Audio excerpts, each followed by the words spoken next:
আসসালামু আলাইকুম রাহমাতুল্লাহ। কি অবস্থা সবার? কেমন আছেন সবাই? রাসায়নিক পরিবর্তনের আমাদের একটা লেকচার হয়েছে। ওই লেকচারে আমাদের রাসায়নিক পরিবর্তনের অর্ধেক শেষ।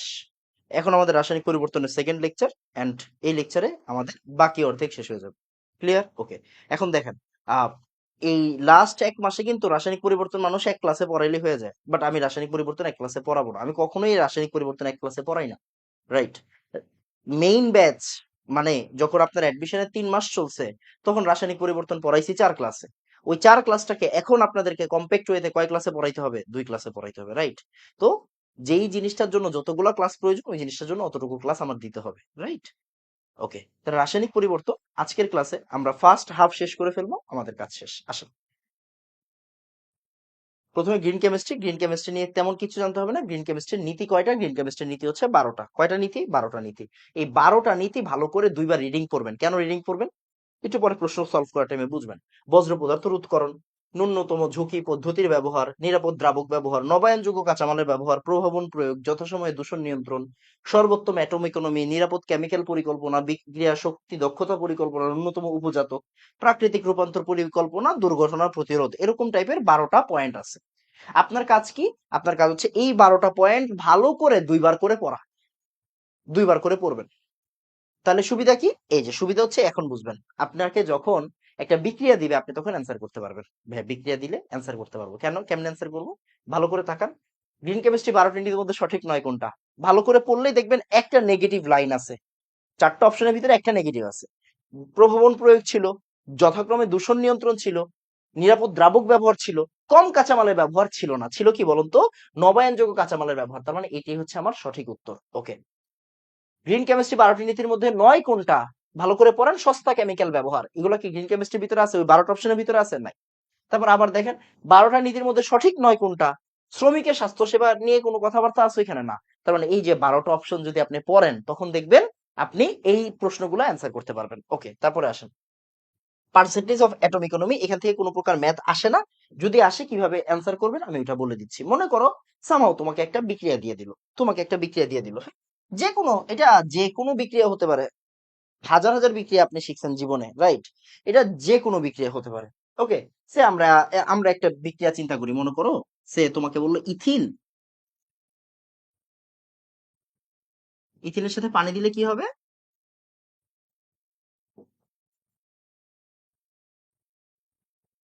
ইথানল। ওকে, আচ্ছা, এখন একটা মজার জিনিস বলি। যদি কোনো সময় উৎপাদ একটা থাকে, তোমাকে বলবে এটাই তো আমার কাঙ্ক্ষিত উৎপাদ, তাই না? হ্যাঁ, এখন তোমাকে বললো এই উৎপাদের অ্যাটম ইকোনমি কত? কোনো কথা ছাড়া আমি টেকনিক বলে দিচ্ছি। যদি কোনো সময় একটা উৎপাদ থাকে, সবসময় মাথায় রাখবা পার্সেন্টেজ অ্যাটম ইকোনমি কি হবে? ১০০% হবে। কি হবে? ১০০%। কেন?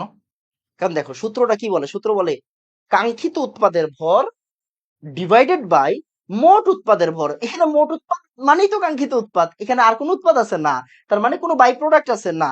তার মানে যেহেতু মোট উৎপাদই কাঙ্ক্ষিত উৎপাদ, তাহলে এইটা মানেই পার্সেন্টেজ অফ ইকোনমি কি হবে? অ্যাটম ইকোনমি কি হবে? ১০০%। এখন মনে করো তোমাকে যদি এরকম থাকতো, এই জায়গায় মনে করো একটা উদাহরণ নিলাম, যেখানে ইথানলের সাথে মনে করো বেরিয়েছে হচ্ছে কি আছে তোমার পানি, কথার কথা।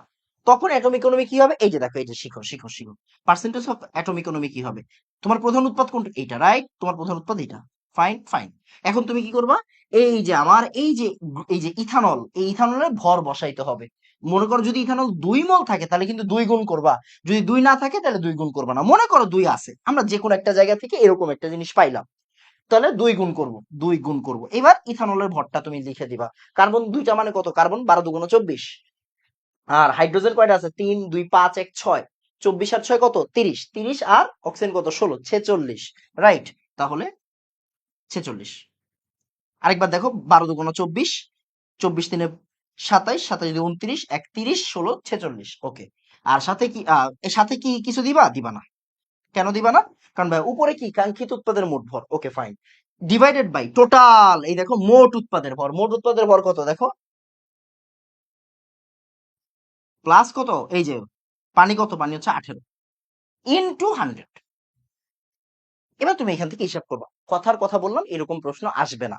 আমি দেখাই দিলাম একবার। দেখতে সমস্যা নাই, সবসময় মাথায় রাখবা, দেখতে কোনো অসুবিধা নাই। যা যা পড়াবো তা দেখবা। কথা বুঝছো? এন্ড পড়ানোর পরে বলেও দিলাম এই জায়গা থেকে প্রশ্ন আসবে না। তুমি টেনশন করো না। ওকে। ওকে। বিক্রিয়ার হার। একদম প্রথম থেকেই পড়াচ্ছি বিক্রিয়ার হার, এগুলা আমাদের শর্ট সিলেবাসে ছিল না, বাট এখান থেকে প্রচুর প্রশ্ন আসে। বিক্রিয়ার হার বলতে কি বোঝায়, তেমন কিছু না, অল্প জিনিস জানতে হবে। দেখো এই জিনিস, এই টাইমটা কি তোমার কম্প্যাক্ট ওয়েতে পড়ার, যে রাইট, জাস্ট অল্প কিছু জিনিস জানবা। আমরা জানি কি, সময়ের সাথে সাথে, সময়ের সাথে সাথে বিক্রিয়কের ঘনমাত্রা, সি মানে কনসেন্ট্রেশন, ওকে, এটা সি, সি মানে কনসেন্ট্রেশন। সময়ের সাথে সাথে বিক্রিয়কের ঘনমাত্রা আস্তে আস্তে কমতে থাকে, আর উৎপাদের ঘনমাত্রা আস্তে আস্তে বাড়তে থাকে। রাইট, আমরা এরকম ধরনের গ্রাফ দেখছি না ছোটবেলায়? Okay fine. তার মানে এই যে তোমার, আচ্ছা, আমরা স্পর্শক ঢাল টুল এগুলা দিয়ে কোনো টেনশন করব না। মানে এই যে দেখো, সময়ের সাথে সাথে বিক্রিয়কের ঘনমাত্রা যে কমছে, উৎপাদের ঘনমাত্রা যে বাড়ছে, এটাকে আমরা কি বলবো, বিক্রিয়ার হার। হার মানে কি বলতো, হার মানে সময় দিয়ে ভাগ। তার মানে rate of reaction, rate of reaction, rate of reaction, বা আর, ছোট হাতের আর, রেট অফ রিয়েকশন। রিয়েকশন কি হবে বলতো, সময়ের সাথে সাথে, মানে সময়ের পরিবর্তনের সাথে সাথে কতটুকু সময় পরিবর্তন হইলো, এটার ভিতরে কতটুকু বিক্রিয়কের ঘনমাত্রা পরিবর্তন হইলো, বিক্রিয়কের ঘনমাত্রা পরিবর্তন হইলো কতটুকু, বা উৎপাদের ঘনমাত্রা পরিবর্তন হইলো কতটুকু, উৎপাদের ঘনমাত্রা পরিবর্তন হইলো কতটুকু। বিক্রিয়কেরটার আগে নেগেটিভ দেয় আর উৎপাদেরটার আগে পজিটিভ দেয়, কেন দেয়? কথা বুঝো, খেয়াল করে দেখো। মনে করো এ থেকে বি হচ্ছে, একদম সলিড কনসেপ্ট, এ থেকে বি হচ্ছে, টি1 যখন টাইম, টাইম যখন টি1, ওর ঘনমাত্রা ছিল মনে করো 5 মোলার। টাইম 2, ওর ঘনমাত্রা আস্তে আস্তে কমে যাবে, বিক্রিয়কের ঘনমাত্রা আস্তে আস্তে কমে, মনে করো 5 মোলার থেকে হইলো কত মোলার, 2 মোলার। আবার টাইম 1-এ মনে করো 5 মোলার, এই যে ও তৈরি হয়েছে মনে করো হচ্ছে 2 মোলার, হ্যাঁ। তাহলে এবার চিন্তা করো টাইম 2-তে ও তৈরি হবে কয় মোলার বলো তো, 3 মোলার। কথার কথা। এবার একটা জিনিস চিন্তা করে দেখো, মানে বিক্রিয়ক আস্তে আস্তে কমতে থাকে, তাহলে বিক্রিয়কের পরিবর্তনটা কি হবে বাবা বলো তো, বিক্রিয়কের পরিবর্তনটা হবে 2 - 5, লাস্টেরটা মাইনাস প্রথমেরটা। তাহলে বিক্রিয়কের পরিবর্তনটা কিন্তু নেগেটিভ হয়, রেট কখনো নেগেটিভ হয় না। তাই নেগেটিভ চিহ্নটা আগে দেই, যাতে করে এই নেগেটিভ, এই যে বিক্রিয়কের ডেল বিক্রিয়ক যে নেগেটিভ আসতেছে, ওই নেগেটিভ আর এই নেগেটিভ মিলে পজিটিভ হয়। ক্লিয়ার? ওকে। আবার এই উৎপাদ, যেমন চিন্তা করো, উৎপাদের পরিবর্তনটা কি হবে, উৎপাদের পরিবর্তনটা হবে 3 - 2, তাহলে কত হবে, 1 মোলার। ওকে, কি হবে বলো তো, 1 মোলার হবে, তাই না? তাহলে এবার দেখো, এই যে উৎপাদের পরিবর্তনটা কি হবে, 1 মোলার হবে। পজিটিভ দেওয়ার রিজনটা কি, সিম্পল কথা, মাইনাস দ্বারা কি বোঝানো যায়, মাইনাস দ্বারা বোঝানো যায় বিক্রিয়কের পরিবর্তনটা যে নেগেটিভ, বিক্রিয়ক যে আস্তে আস্তে হ্রাস পায়। আর প্লাস দ্বারা বোঝায় উৎপাদ যে আস্তে আস্তে বৃদ্ধি পায়। এটাই জাস্ট কনসেপ্ট। ওকে, তার মানে এখান থেকে প্রশ্ন কিন্তু বেশি আসে না। রেট অফ রিয়েকশনের রেট দেওয়া থাকবে, মানে তোমাকে কখনো এরকম প্রশ্ন দিবে না, মানে কোনো ম্যাথ দিবে না, বাট যদি ম্যাথ দেয় তুমি পারবা, টেনশন করো না। বাট চিন্তা করো যে একক কি হবে, এটা মেডিকেল ভর্তি পরীক্ষায় আসছেই প্রশ্ন, সো তোমাকে জানতে হবে একক কি হবে, রেট অফ রিয়েকশনের একক কি, এককটাই পরীক্ষায় বেশি আসবে। সো এককটা তোমার জানতে হবে, একক কি হবে দেখো তো, বিক্রিয়কের পরিবর্তন মানে ঘনমাত্রার পরিবর্তনের হার, মানে mole per litre divided by del time, মানে কি, টাইম। তাহলে এটা কি হবে বলতো, মোল পার লিটার পার টাইম। এখন এটা হতে পারে কি, মোল পার লিটার পার সেকেন্ড, মোল পার লিটার পার মিনিট, মোল পার লিটার পার ঘন্টা, যে কোনোটা হইতে পারে, টেনশনের কোনো কারণ নাই। ক্লিয়ার? এটি হচ্ছে কি আমাদের একক, এইটাই পরীক্ষায় আসার সম্ভাবনা সবচেয়ে বেশি, এখান থেকে এর চেয়ে বেশি আর প্রশ্ন আসবে না। ক্লিয়ার? ওকে, একদম যেই জিনিসটা আসবে না ওই জিনিসটা তোমাকে পড়াবো না, টেনশন করো। ওকে, আমি বেশি কঠিনে যাব না, আমি বেশি কঠিনে যাব না, এগুলো অনেক ডেঞ্জারাস জিনিস, বাট যেটুক তোমার লাগবেই। যেমন দেখো, এই যে নিচের বিক্রিয়ার হারের একক কোনটা, মোল পার লিটার পার সেকেন্ড, এটা হচ্ছে অ্যান্সার। ওকে, আচ্ছা, তোমার মাঝে মাঝে এরকম প্রশ্ন দেখা যায়। এখন আমি তোমাকে একটা জিনিস শিখাই দিই, রেট অফ রিয়েকশন কিভাবে লিখতে হয়, ওইটা একটু শিখে রাখো। এখন দেখো, এই জায়গায় একটা বিক্রিয়া দেওয়া আছে, ½ N2 3/2 H2 অ্যামোনিয়া, একটা বিক্রিয়া দেওয়া আছে, তোমাকে বললো রেট অফ রিয়েকশন লিখতে। এগুলো লাগবে না, তুমি টেনশন করো না, একটা করে শিখে যাও, মানে থিওরিটা একবার করে শিখে যাও, তাহলে দেখবা কি, যে কোনো প্রশ্ন দিলে তুমি অ্যান্সার করতে পারবে, তোমার ভিতরে একটা কনফিডেন্স কাজ করবে। ওকে, তাহলে রেট কি হবে বলতো, সরি সরি, রেট কি হবে বলতো, রেট হবে, খুব মনোযোগ দিয়ে খেয়াল করো, এই যে বিক্রিয়ক, N2টা কি, বিক্রিয়ক না, বিক্রিয়ক, বিক্রিয়কের ঘনমাত্রার পরিবর্তন ডিভাইডেড বাই উৎপাদন টাইমের পরিবর্তন। কথা ঠিক কিনা? হ্যাঁ ভাই, কথা ঠিক। সামনে একটা নেগেটিভ দিতে হবে, কেন, ওটা বিক্রিয়ক। ওকে, আবার আবার, del H2 ডিভাইডেড বাই কত বলতো, ডেল টাইম, সামনে একটা নেগেটিভ। ওকে, আবার del ammonia divided by del time. তোমার তো এটা পরীক্ষায় জিজ্ঞাসা করবে না, তাই না, লিখতে দিবে না, তুমি সিস্টেমটা শিখে যাও। কেন সিস্টেমটা শিখে যাবো, পরে কাজে লাগতে পারে। এখন চিন্তা করে দেখো, এই যে সহগগুলা কি করবা বলতো, সহগগুলা কি করবা, রেট অফ রিয়েকশন লেখার সময় সহগগুলা গিয়ে ভাগ করতে হয়। এই যে হাফ দিয়ে কি করবা বলতো, ভাগ করে দিবা, হাফ দিয়ে ভাগ করে দিবা। 3/2 দিয়ে কি করবা বলতো, ভাগ করে দিবা, যার যার সহগ ভাগ হয়ে যাবে। এখানে অ্যামোনিয়ার কোনো সহগ আছে এক, তাই ভাগ করে দিলাম। ক্লিয়ার? এই যে তোমার একটা প্র্যাকটিস করাই দিলাম। সুবিধাটা কি, এই দেখো এটা ঢাকা ভার্সিটিতে অনেক আগে একবার আসছিল 20-21-এ।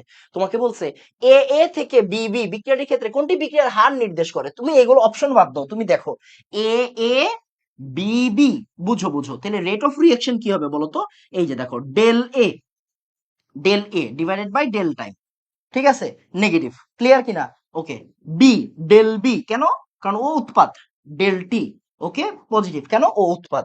এবার এই যে এ দিয়ে কি করবা, তুমি ভাগ করবা। এই যে বি দিয়ে তুমি কি করবা, ভাগ করবা। এই যে দেখো তুমি থিওরিটা একবার শিখে গেলা, এবার তুমি আরামসে অ্যান্সার করতে পারবে এই জায়গা থেকে। বলো তো বিক্রিয়ার হার কোনটা নির্দেশ করবে, বিক্রিয়ার হার নির্দেশ করবে এইটা। দেখো এই যে 1/a, এ দিয়ে ভাগ যাবে, minus d a by d t. D a by d t মানে কি, ওই যে del a by del t মানেই তো বাবা ডি এ বাই ডিটি। এইটা যেই কথা।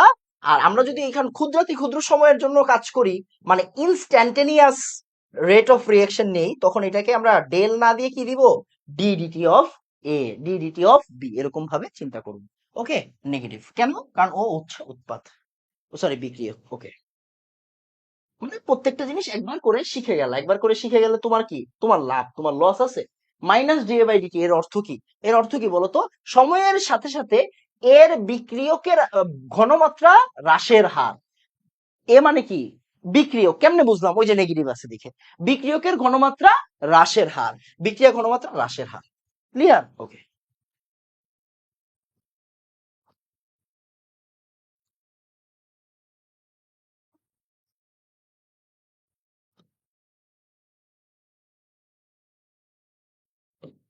ভালো করে তাকাও, এই যে সাস্টের একটা প্রশ্ন, ছোট প্রশ্ন এগুলো ভাই, ওইগুলো কোনো কঠিন কিছু না, অল্প পড়ালেখা, হ্যাঁ, অল্প পড়ালেখা। দেখো বলছে বিক্রিয়ার কোন একটি বিক্রিয়কের ঘনমাত্রা 0.8 থেকে 0.2 হয়েছে, 0.8 থেকে 0.2 হয়েছে, 2000 সেকেন্ড সময় লাগলে বিক্রিয়ার হার কত। রাইট, তার মানে দেখো এই যে নিচে ডেল টি মানে কত বলতো, নিচে হচ্ছে ডেল টি মানে 2000, আর উপরে কত 0.8 থেকে 0.2 হয়েছে, মানে 0. পরিবর্তনটা কতটুকু, 0.6। এটাই তোমার অ্যান্সার। এবার তুমি এই জায়গা থেকে অ্যান্সার বের করো, ভাই এই জায়গা থেকে অ্যান্সার কেমনে বাইর করো, আল্লাহ কত কঠিন। রাইট, হ্যাঁ আমিও জানি কঠিন। আসো ট্রাই করি বাবা, ট্রাই করি। ওকে। দেখো জীবন অনেক সোজা, তুমি যদি জীবনটা সোজা করে নাও, যেমন দেখো অনেক ভাবে এটারে কাজ করা যায়, অনেক ভাবে এটাকে কাজ করা যায়। আমরা অত পেরেশানি না নিলেও হবে। যেমন ধরো এটা 0.6, 0.6 মানে কি, 6/10। এটা কি আমরা বুঝি, 0.6 মানে 6/10, 10-এর সাথে নিচের কি 2000 গুণ হবে না, 2000 গুণ হবে। এবার 6 বাই, দেখো তোমার এই হিসাবটা শিখাই, 2 10-এ 20, 10 2 গুণা 20, মানে তুমি 2000-এ 10টা রাখলে কি হবে, 20,000। কমন সেন্স, 2000-এ 5টা রাখলে 10,000, 2000-এ 10টা রাখলে 20,000। ওকে। এবার তুমি এইটার হিসাব করো না, 6/20,000 দিয়ে হিসাব করো। কারণ ভাইয়া এই হিসাব তো আমি জীবনে শিখি নাই, কোনো সমস্যা নেই, তোমার আমি কয়েকটা জিনিস শিখাই দিই, এই যে দেখো এগুলাই তোমার আপকামিং ডেজে কাজে লাগবে। এখন মনে করো তুমি 2 রে দিয়া 6 রে কাটবা, 2 রে দিয়া 6 রে কাটবা। ওকে, এটা করতে পারো একটা। আরেকবার চিন্তা করতে পারো, ভাইয়া আমি একটা কাজ করি, আমি একটু অন্যভাবে চিন্তা করি না ভাই। ওকে, আমি তো চিন্তা করি, আমি ছোটবেলা থেকে জানতাম এই যেটা শিখাচ্ছি এটা কামে লাগবো। দেখো হাফ মানে কি বলতো, 0.5, এনাম ভাই হাফ মানে হচ্ছে 0.5। এবার দেখো তো, বুঝো, হাফ মানে 0.5, তাহলে হাফ মানে 0.5, তাহলে এই জায়গায় 2 এর পরে কতগুলো শূন্য আছে ভাইয়া, 4টা শূন্য আছে। তাহলে দশমিকের পরে টোটাল কয় ঘর হবে, যেমন মনে করো 1/20, এটা কি হবে জানো, 0.05। এই যে দেখো তোমারে শিখাই, হাফ মানে কি বলতো, হাফ মানে 0.5। ক্যালকুলেটর ছাড়া কেমনে করতে হয়, দেখো 1/20 মানে কি 0.05, 1/200 মানে কি বলতো 0.005, 1/2000 মানে কি হবে বলতো, 1/2000 মানে হবে 0.0005, আর 1/20,000 মানে কি হবে বলতো, 20,000 এটা 20,000। ওকে, তাহলে 0.405। ভালো করে তাকাও তো, এই যে দেখো 2, এই যে এইটাই তোমার আজীবন কাজে লাগবে। এই জায়গায় একটা শূন্য বাড়াইছো, তাই দশমিকের পর একটা শূন্য বাড়ছে। এই জায়গায় আরেকটা শূন্য বাড়াইছো, তাই দশমিকের পর আরেকটা শূন্য আসছে। এই জায়গায় তুমি, এই জায়গায় টোটাল কয়টা শূন্য, 2000, এটাই তো 20,000 দিয়ে দিছি নাকি, এটা 2000 হবে না, হ্যাঁ 2000। তিনটা শূন্য। 2 এর পরে কয়টা শূন্য? 3টা শূন্য। তাই দশমিকের পরে 3টা শূন্য। 1/20,000 দশমিকের পরে 4টা শূন্য। তুমি করো, ক্যালকুলেটর নাও, ক্যালকুলেটর নাও, আসো, চ্যালেঞ্জ, ওপেন চ্যালেঞ্জ। 1/20,000 লেখো, 1/20,000। দেখো কি আসে। 5 × 10⁻⁵। আমি তো তোমার এইটাই বলতেছি, দেখো এই যেটা। তার মানে কি, দেখো দশমিকটারে তুমি এখন যদি 5 ঘর ডানে নাও তাহলে কি হবে? 5 × 10⁻⁵ হয়ে যাবে। ওকে, শেষ পড়ালেখা। দেখো 6 ইন্টু 5 × 10⁻⁵। 6 মানে কি 30, 10⁻⁵। ওকে, এবার এই জায়গায় যা অ্যান্সার আছে তাই, মানে বুঝি নাই। দেখো 30 মানে কত? 3 × 10 10⁻⁻1 আর 3 × 10⁻⁻4। 30 মানে কি 3 × 10, 10 10⁻1 10⁻⁻5, 1 আর -5 মানে কি -4, তাহলে 3 × 10⁻⁻4, এটা হচ্ছে তোমার অ্যান্সার। ওকে, দেখো এই যে এটা অ্যান্সার। পারবো এগুলো? পারবো। দেখো বলছে 100 সেকেন্ডে এত মোল পার লিটার আয়োডিন উৎপন্ন হয়, গড় গতিবেগ কত, মানে হার কত। তার মানে নিচে কত? 100 সেকেন্ড, 100 মানে কি এটা, আর 10⁻⁻5, তাহলে হার কত হবে? হার কত হবে বলো তো? হার হবে 10⁻⁻7। এই যে দুইটা উপরে উঠে যাবে, -7, তাহলে এই যে 10⁻�7, এই যে এটা হচ্ছে অ্যান্সার। কথা বোঝা গেছে? এই যে এগুলো করাইলাম, লস হয়েছে তোমার? না, লস হয়নি, লাভ হয়েছে, তুমি টেনশন করো না। ওকে, আচ্ছা, এইগুলো থেকে প্রশ্ন আসবে না, টেনশন করো না। এগুলো থেকে প্রশ্ন আসবে না, রেট ল থেকে প্রশ্ন আসে। রেট ল থেকে প্রশ্ন আসে, আমি একটু বুঝাই দিব রেট লটা। ওকে, রেট ল থেকে প্রশ্ন আসে, সো রেট লটা একটু বুঝাই দিব। একবার ঢাকা ভার্সিটিতে আসছে, প্রত্যেকটা কনসেপ্ট একবার করে পড়ে যাবা প্লিজ। ওকে, 1 সেকেন্ড, হ্যাঁ, আমি একটা জিনিস চেক করব। একটা ভিডিও ডাউনলোডে দিয়ে রাখছিলাম রে। ওকে, আল্লাহ ভরসা।